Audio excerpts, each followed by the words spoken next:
Hello दोस्तों, नमस्कार। मैं एक ज्योतिया का सोहर सुनाने जा रही हूँ। अच्छा लगे तो लाइक करिएगा, सब्सक्राइब करिएगा और चैनल को आगे बढ़ाइएगा। कहाँ से आवेले मालिनिया त कहाँ से गालिनी हो। कहाँ से आवेले मालिनिया त कहाँ से गालिनी हो।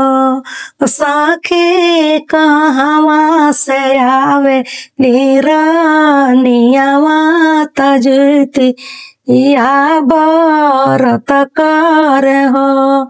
साखी कहाँ से आवे नीरानिया तजतिया बरत कर हो। बगिया से आवे ले मालिनिया गौशाला से हे ग्वालिनिया न हो।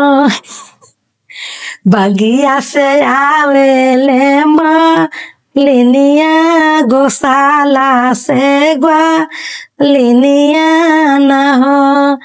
सखी महला से आवे ले रानिया तजतिया बरत कर हो।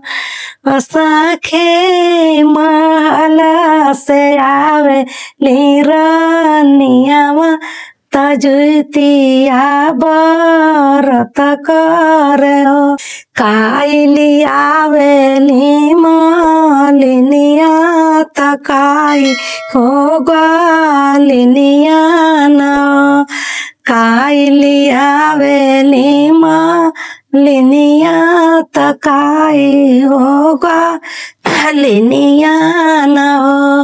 साखी काई हो लियावे लीरानिया तजतिया बरत कर हो।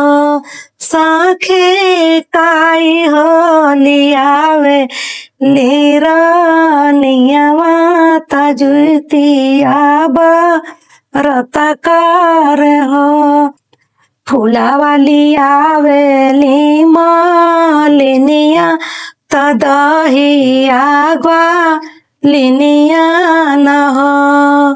फूला वाली आवेली मालिनिया तदहिया ग्वालिनिया न हो। साखी लाल लेके आवे नीरानिया तजतिया मनावे नियो।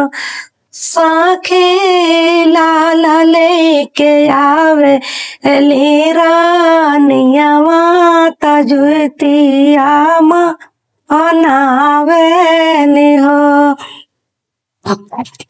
काई चढ़ावेली मालिनिया तकाई हो ग्वालिनिया न हो।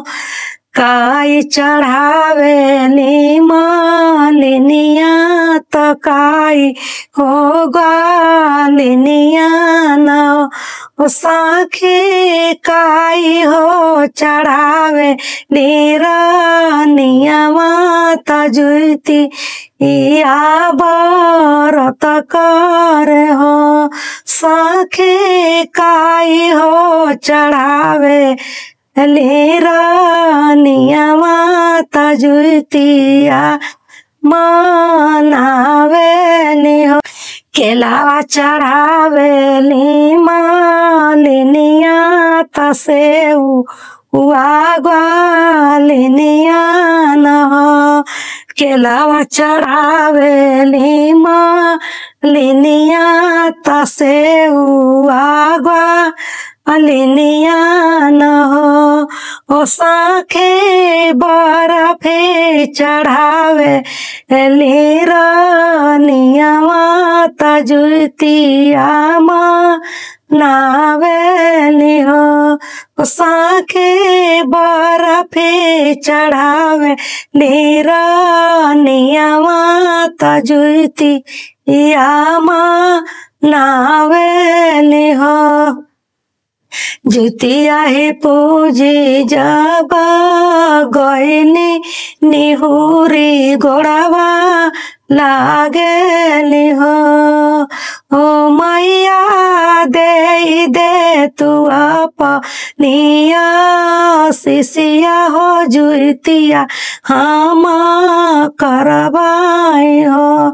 मोरी मैया दे तू अपनिया शिशिया हो जुतिया हम करवाई हो।